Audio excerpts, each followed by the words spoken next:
Hey there riders, Moto Journo Kris here, and I was recently invited along to the Destination Yamaha Nowra ride by YMA, a single day adventure ride exploring some cool tracks and trails south of Nowra here in New South Wales, Australia.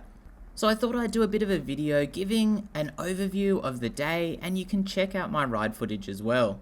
If you're looking for amazing feats of motorcycling, sorry to disappoint, I'm slow and to be honest the GoPro footage doesn't do me any favours.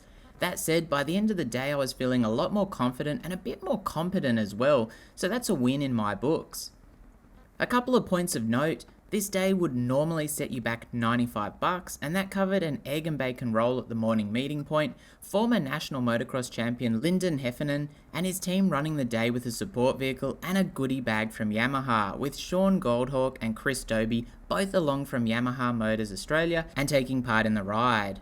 You ride as a group with a cornerman system and a sweep, but apart from the cornerman duty, which I wasn't fast enough to get put on, you're just riding, unless the lead is a bit slow for you, which was certainly not an issue for me. Destination Yamaha offer a heap of different rides, from self-guided routes to day rides like these and up to some pretty boutique experiences through their partners. That does mean the experience can vary, they aren't all the same. I was a bit unsure what to expect, but having just bought a new Yamaha WR250R, I fitted bark busters, a B&B sump guard and fast tractor seat concept seat from Adventure Moto in Sydney, meaning I walked in and asked for one and got a pretty incredulous stare because this year finding stuff in stock has been a real challenge. Thankfully they did actually have one in stock in the taller ride height, as it certainly made the highway miles on either end of the ride easier. That was a bit more of a pricey purchase. I thought I'd leave for a while, but I made it work in the budget by just cancelling everyone else's Christmas gifts. The Nowra run all up was only about 200 kilometres of mainly trails, which, coming from a road rider background, doesn't really sound like much. But the first 80-kilometre loop before lunch may have had me questioning my abilities and definitely had me questioning my fitness. A large part of this was crashing due to a lack of confidence and planning. My first crash, I literally did the noobiest thing possible, couldn't see through a downhill corner, carrying too much speed, got onto the brakes and went straight ahead. Let's just say I was glad I geared up at this point, keeping my dry rider road gloves on, running fly racing 5-pivot knee guards and barricade armour with the Evolution DST pants and jersey, City Adventure 2 boots and dry rider Rallycross Pro 3 jacket. I did a number on those Evolution DST pants over the course of the day, but the knee guards did their job. My only regret was not having a set of goggles to use with the Shoei Hornet ADV because it was real dusty at times. The main concern there was my contacts collecting a heap of dust, drying up and dropping out, and I hadn't even packed a spare. My City Adventure 2 boots were also amazing, as I'd broken my toe a few days prior to the ride and had been hobbling around since, but on the bike with the boots I didn't have an issue. Apart from the early crashes however, this was exactly what I was after, a chance to have a go on some proper fire trails with some slightly more challenging, for me at least, sections.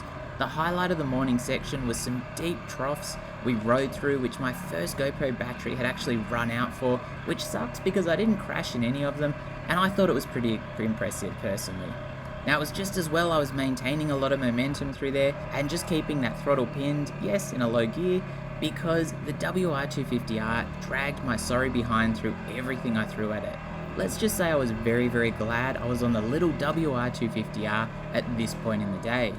A stop for lunch was a much needed breather and refuel before heading on to the longer 120-kilometre afternoon loop, which saw me catching somewhat of a second win, at least in the fitness side of things, and proved a fair bit smoother, with more down trees to bypass and some different conditions. Completing the afternoon ride was an extra challenging section, which I passed on as I was feeling pretty good at that point, and it seemed a wise idea to end the day on a high note, especially with 250 kilometres back on the tarmac to get home. Plus, most of the day was a challenge to me, to put things into perspective, so something to challenge the actual experienced riders was a little bit daunting. The day is pretty casual really, and I do have to apologise to everyone who was much faster than me, who I held up.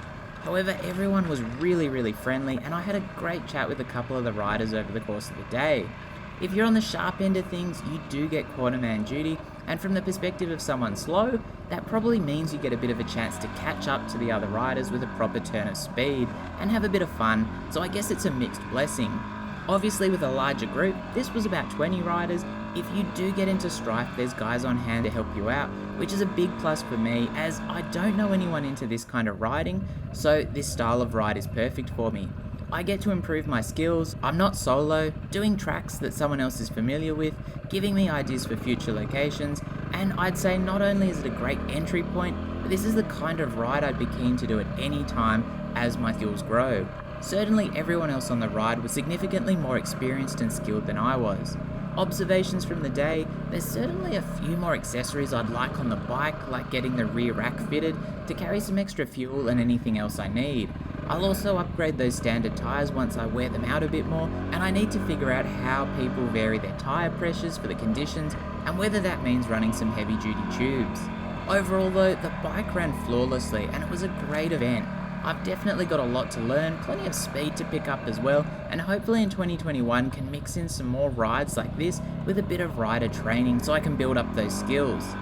This particular ride, run by Lyndon Heffernan and Yamaha, was great fun, showcased some really cool trails, meaning you could essentially just turn up, fill up your own fuel and buy lunch, but otherwise just enjoy a day of riding. Heffernan actually runs the Academy of Off-Road Riding down in Bateman's Bay, here in New South Wales, with this ride actually a great stepping stone or motivation for some official training with him, which will mean being able to enjoy future rides even more. Check out the Yamaha Australia website for the full Destination Yamaha schedule and their partners, which covers a heap of different rides. There's road riding options, adventure rides, or even some full-on adventures like Cape York 2021 runs. I've got to get back to fitting some accessories to the WR250R now and get planning for the next ride. If you've got any questions, just let me know down below in the comments and I'll do my best to answer them. As always, stay safe out there and thanks for watching.